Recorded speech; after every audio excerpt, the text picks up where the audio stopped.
Good evening, I'm Catrina Skepper and welcome to a very special edition of V.I.P. Tonight we're in the company of a true superstar, one of the entertainment world's all-time greats. She is Shirley Bassey, and in a career spanning 4 decades, her hits have included Big Spender, I Am What I Am, and 3 Bond-themed songs, Goldfinger, Moonraker, and Diamonds Are Forever.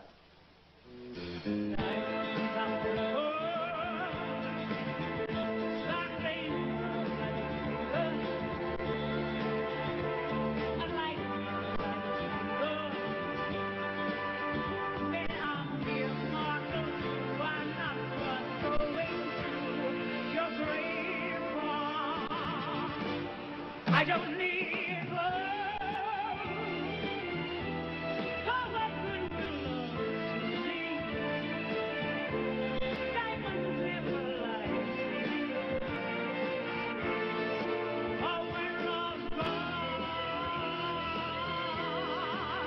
they lost her all. Diamonds are forever, forever, forever.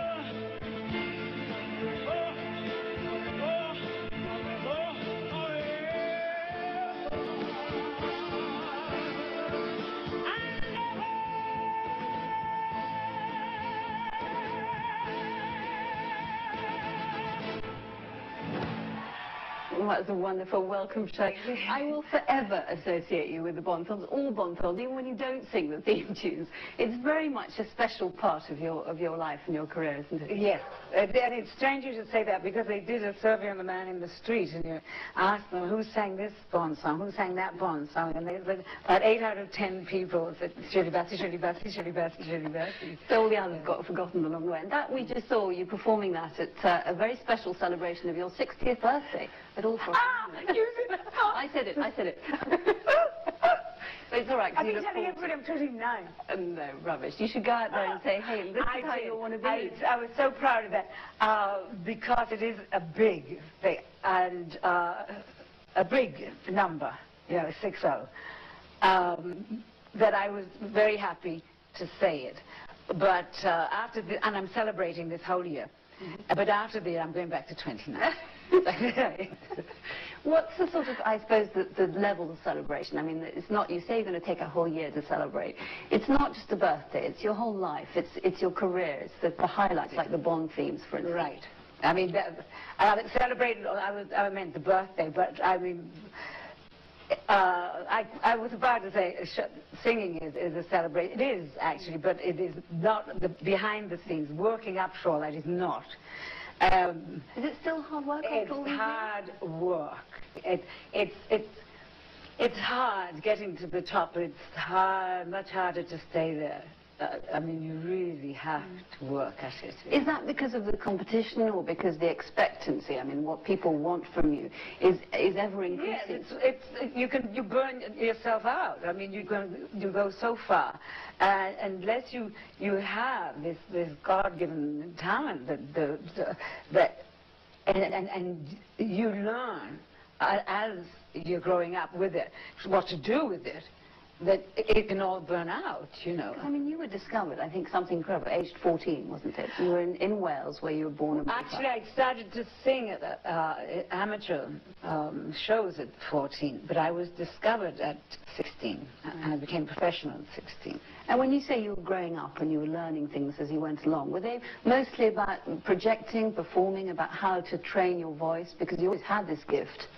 No, it was listening to people. I mean, I didn't just say, well, this is what I'm going to sing. I was never allowed to sing what I wanted to sing. I was always told what to sing, what to wear, how to be.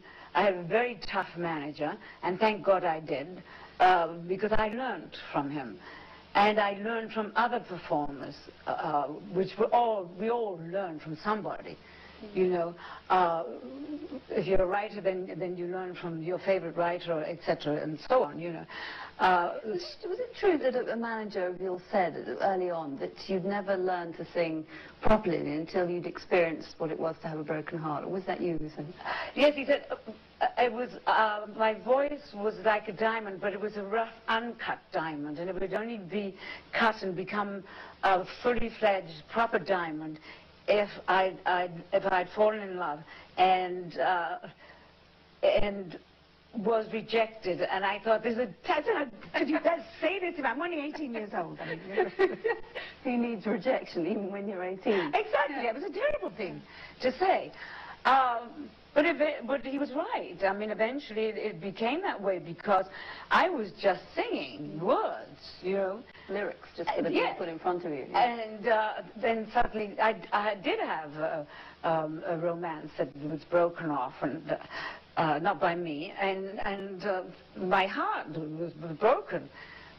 And then words started to take on a whole new meaning to the songs, and became stories to me. You know. And partly because, I mean, you are about, especially on stage, your voice is about emotion, and every time you interpret a song that you've sung 100 times, you seem to be able to find something new, something sort of tangibly emotional in your own resources.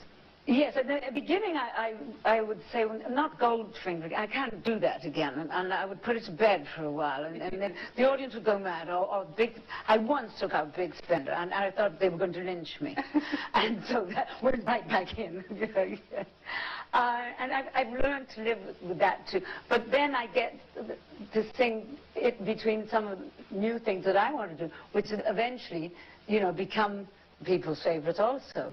It's sort of introducing the Bond things, I think, because of the appeal and that you became a household name because everybody saw the films, they heard your voice, and they really associated your voice with the Bond themes. What was it about Goldfinger and your voice, do you think, that suited those films? Well, Bond is a heavy and violent, tongue-in-cheek film. It started off that way. And Sean Connery did it so well. And the voice fitted that huge film. Sean, the huge actor and very sexy. The gadgets, the violence in it. And the appeal, I think. Yeah. The huge effects. Which keep getting bigger and bigger and out of all proportion now. I mean, I think your voice is still big enough. I think you can still carry it. And of course, I had to sing this Goldfinger over the credits in the studio with 60 musicians, which was very exciting. But I had to do it with what was going on the film. And when it came to the kiss of death, I had to do it in such a way, because it was the Bond car that changed the license plate to the different countries that he was going to. And I had to do it, the kiss of death. So that wasn't my idea, it came about scripted. But, you know, I mean, now when I sing it, I mean, people just, when I do it on stage, they go, oh, you know, and they squeal out because they remember that it was that sexy with the license plates changing. And it was a very sensual, sexy moment, even me watching. But the pain came at the end when I had to hold that note because the credits I thought would never end. And I'm going blue in the face and nobody's caring and everybody's going on and John Barry's conducting and there's 60 musicians playing and I'm going blue in the face holding this note. And still the credits roll. And still the credits are rolling. And we've talked, I mean, briefly mentioned your stage shows, which is really where your fans feel that they can, I suppose, get in contact with you because you love performing on stage. And part of the glamour that was also associated with Bond, and maybe you would have been a brilliant Bond girl, not just a great singer. We will never know that. But the stage and your outfits and the way you present yourself has always been an integral part of you, the star. How did you create that, and was that a conscious thing? No, that's where my manager came in again, discovered me. I mean, he dressed me in everything. You know, his wife did. He didn't dress me first. His wife designed my gowns, and the first one was black, and I screamed over that, and I said, I'm too young to wear black.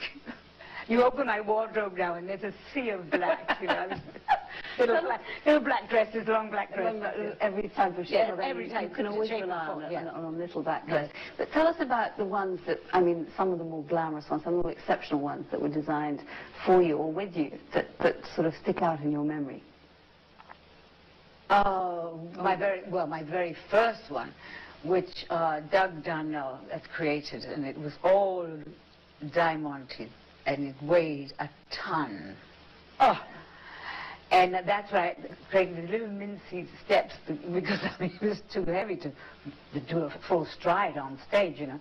So these little steps came on. And when my manager saw me in it, in the salon, when I was having breastfeeding, he said, "Take that off." Yeah. I mean, that is much too old for her. I mean, forget the black. I mean, Forget the black. That was actually young in comparison. So they had to strip it and put the black skirt on the bottom, but I loved the top. Yeah. And eventually, after I broke away from him, I got them to put it all back together again, and I still have that gown. Yeah, wonderful. Yeah. And your wardrobe must be the size of, I mean, a house. Well, I have. No, it's bigger actually. I have a little warehouse. Yeah. A mini warehouse. I love it. We've got a clip here of you in one of those spectacular outfits. So let's take a look at that. You kiss so well, my lips began to burn. And I can tell I'm not wrong to love. So hold me closer, darling, show me how. So closer now. Honey, honey, throw me, honey, honey, throw me. Don't care even if I blow my top, but honey, honey, don't stop. Don't care even if I blow my top, but honey, honey.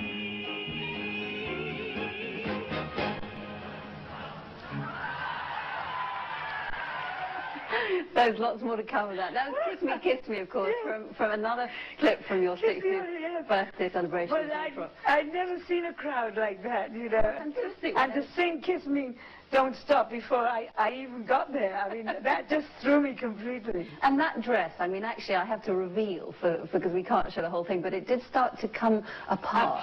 Yeah. In other words, Well, not break. No, Deliberately. Deliberately. Striptease. I did a striptease on stage, yes. But, I mean, that looked amazingly heavy, because you actually, it's almost like you had a second, almost corset with all the beading on it.